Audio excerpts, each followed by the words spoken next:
In 1532, the Inca Empire managed 40 million people across 2 million kilometers using knotted cords called quipus. Then, within a generation, Spanish conquistadors systematically destroyed them. We're watching the complete erasure of a technology with no European equivalent. A quipu wasn't written. It was knotted. In the 1400s and early 1500s, across the Inca Empire, a state that ruled 40 million people and spanned 2 million square kilometers from modern Colombia to Chile, administrators, census takers, and tribute collectors carried cords. These weren't decorative. They were technology. Each knot recorded a number. Each color meant a category: maize, cloth, soldiers, taxpayers. The main cord ran horizontal. Pendant strings hung below, knotted at precise intervals. A knot near the top meant thousands. Lower knots meant hundreds, tens, ones. By reading the position and type of knot, a trained official could retrieve census data collected 1,000 kilometers away, or verify that a province had delivered its full tribute quota to Cusco, the capital.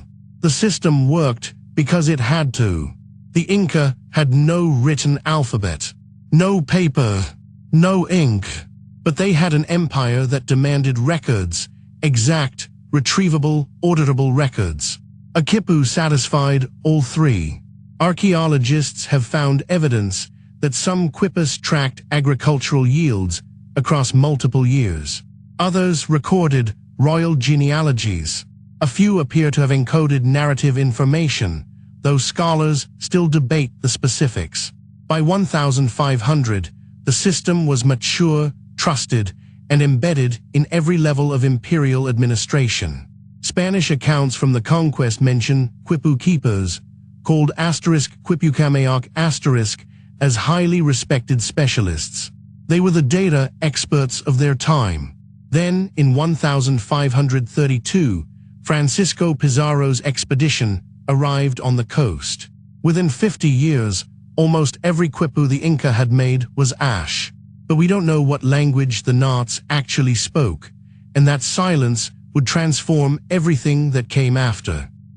In 1532, when Francisco Pizarro's expedition landed on the Peruvian coast, the Inca Empire held together 40 million people across 2 million square kilometers using a technology no European had ever encountered: the quipu.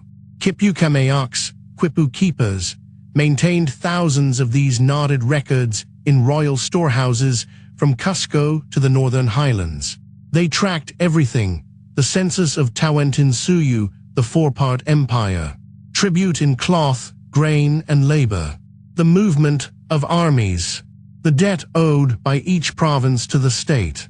The system had worked flawlessly for nearly 500 years. But it had one fatal vulnerability: it required living memory. A Quipucamayoc had to know how to read the knots, and he had to teach someone else. By 1560, just one generation after conquest, Spanish colonial administrators had made a deliberate choice. They would not learn the quipu. They would destroy it.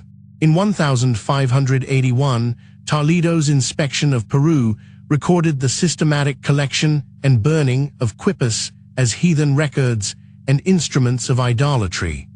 Spanish officials imposed written Spanish and the Roman alphabet instead. The message was surgical: your technology is obsolete. Your knowledge keepers are unnecessary. Your memory belongs to us now. What no one anticipated was that the quipu would take its secrets with it. No Spanish clerk bothered to document how the knots worked before they burned them. No one translated the code. The knowledge didn't fade, it was severed. And among the 1,000 quipus that survived, hidden in caves or overlooked in remote villages, not a single one came with instructions. Not one. The destruction was not sudden. It was systematic.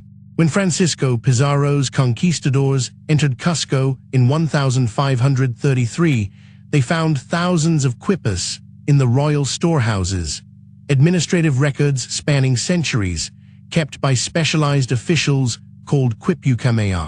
Within a generation, nearly all of them were gone. The Spanish crown understood immediately what the quipus represented: power, control, a rival system of knowledge that bypassed the alphabet entirely. In 1550, the Council of the Indies issued its first edict. Quipus were to be destroyed as heathen records and instruments of paganism. Local priests enforced it. Indigenous nobles who refused to surrender their quipus faced punishment, sometimes execution. By 1580, perhaps 90% of all quipus ever made had been burned or buried. The technology that had managed an empire of 40 million people across 2 million square kilometers was systematically erased in 50 years.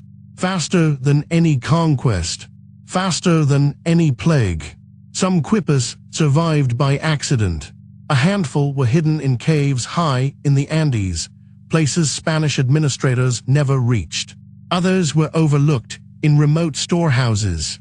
A few were sent to Spain as curiosities, their purpose already forgotten. Today, perhaps 600 to 900 quipus exist in museums and private collections worldwide. The exact number is disputed. Many have never been catalogued. But here is what makes this extinction near total. The knowledge of how to read them evaporated with the quipu themselves. The Spanish made no effort to preserve the system. They made no effort to understand it. They simply destroyed it. Except, and this is the single thread we have, one Spanish official did ask questions. One man did write down what he observed. By 1560, the quipu was already a ghost. Within a single generation, perhaps 30 years, a recording system that had tracked the Inca Empire for 5 centuries had become contraband. Spanish administrators and Catholic clergy saw them as instruments of paganism, Satan's ledgers. In 1559, the Church issued explicit orders. Quipus were to be destroyed on sight. Indigenous people who kept them faced severe punishment. Felipe Guaman Poma de Ayala, a Quechua nobleman born around 1535, watched this erasure happen. He watched his own people's administrative memory burn. And he did something remarkable. He began to write. Guaman Poma had learned Spanish. He had access to Spanish paper and ink, rare luxuries in the Andes. Between 1587 and 1615, he composed a 189-page letter to King Philip Roman III of Spain, illustrated with 398 drawings.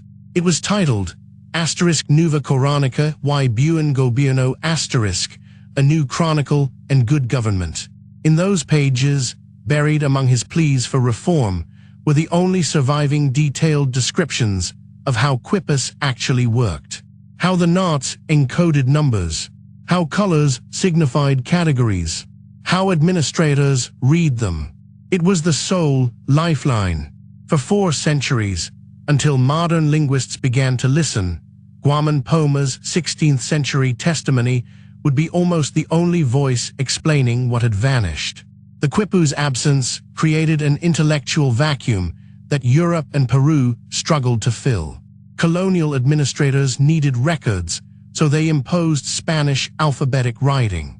But something was lost that writing could not quite replace. A system designed for the Andes themselves, for distance, for the logic of clay and cotton.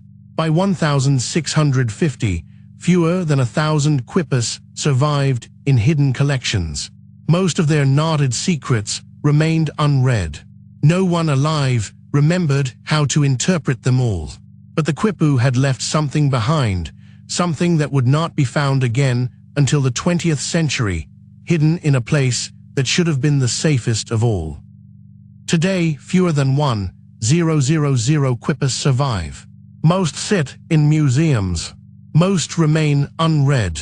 In 1923, A scholar named Leland Locke photographed 100 quipus held at Harvard's Peabody Museum. He noticed patterns, knots arranged by position, by color, by spacing. He theorized the system used base 10 mathematics, the same logic that would underpin modern computing. But he could not unlock the full grammar. The quipu, it seemed, required knowledge that died with the last quipu Kameok, the cord keepers, generations before. In 2003, Dr. Gary Urton of Harvard began mapping quipu knot types across surviving specimens. He identified dozens of distinct knot configurations. He built databases. He ran statistical analyses. Each thread, he concluded, carried metadata, information about the information. The technology was not merely data storage. It was a language, a three-dimensional, tactile language that the Spanish had no framework to recognize, let alone preserve. In Naples, in the Biblioteca Nazionale, that single quipu waits, catalogued as Artifact No. 1949, photographed in 2015. Its 24 pendant cords still hold their knots. Scientists have estimated its age to within 100 years, sometime between 1,400 and 1,550. Whether it records llama herds or tax obligations or the birth of an official, no one knows. The specialists have not yet cracked the syntax. The original speakers are gone. This is the true archive, not what survived, but what the survival teaches us about what we have lost, about how thoroughly a technology can be erased, about how a recording system used to administer an empire of millions can be reduced, in one lifetime, to an unsolved puzzle in a foreign library basement. But in 2020, a team in Peru uncovered something extraordinary, fresh archaeological evidence suggesting the quipu tradition may have persisted longer than historians believed. The quipu vanished so thoroughly that today we struggle to read the 1,000 specimens that survived, a cautionary tale about how conquest erases knowledge itself. Another file is already open, the Library of Alexandria, in which books burned first. Subscribe to the archive to investigate history's lost technologies before they are forgotten again.